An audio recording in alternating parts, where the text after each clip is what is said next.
Are we rolling? Right then, let's slip right into it. Apparently, the producers of the James Bond franchise still haven't found someone to replace Daniel Craig. But if they're looking for the only Englishman left in 2024 who smokes, drinks, drives fast cars with the specific aim of crashing them, and doesn't mind what he says about gays, ladies, and foreigners, he's not that hard to find. Hello, what the No, me, you idiot. The name's Pat. Sweeney Pat. Whoops. I hope I didn't follow through. You Slag! You Slag!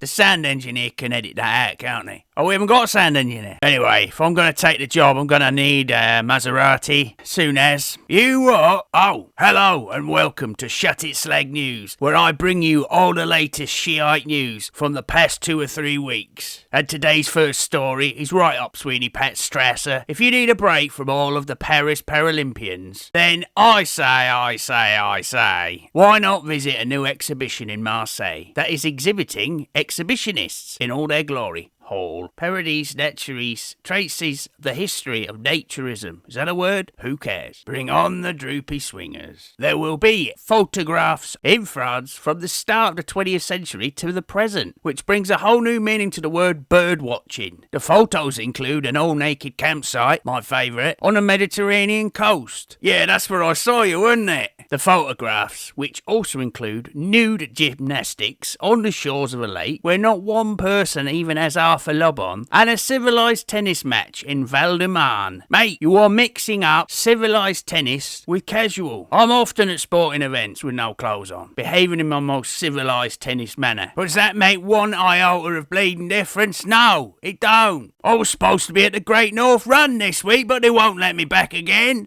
If you have been Ace Ventura-ing further afield, we have recently had the annual US Mullet Championship, which celebrates what it calls the bold and outrageous haircut that is the mullet. No shit, Sherlock. Hosting a series of live contests and ultimately awarding $5,000 to the country's wildest trim. Yeah, so anyway, I'll stick with a Movember challenge, I think. A time in the month of November where a load of 17-year-old lads grow a soup stain over a 30-day period in the name of a male cancer of their choosing. Yeah, mate, I'm going this 1/4 inch of hair on my top lip to commemorate my dead Uncle Bill. It's what he would have wanted. No, he would have wanted to still be alive, mate, and in an ideal world, have both his bollocks and all. Anyway, speaking of bollocks, now we have something for Sweeney Pat's canine followers. Gifted dogs can remember the names of their favourite toys for at least 2 years. Unlike most politicians and BBC News readers who discard their underage Soho rent boys by Monday morning. Most poochies can learn words linked to actions such as sit. Oh, very good. But researchers have found that only a small group, border collies in particular, can get to grips with a wide range of words denoting specific objects. Like tennis ball, who's a clever boy Van Gogh, or grenade, or illegal migrant. Wouldn't be able to pronounce those names. Alas. No, not a female who lives in the north. On to the PM now, who on Monday the 2nd of September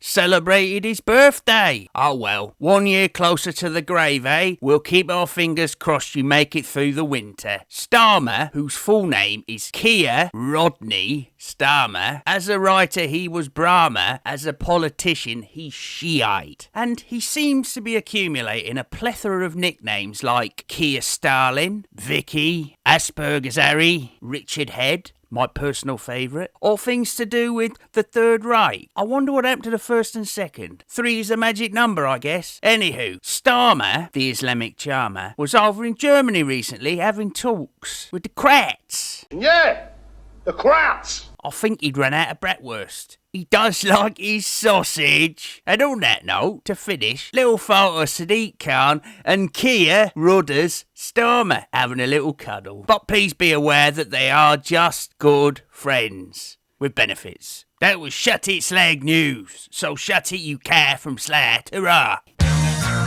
You Slag!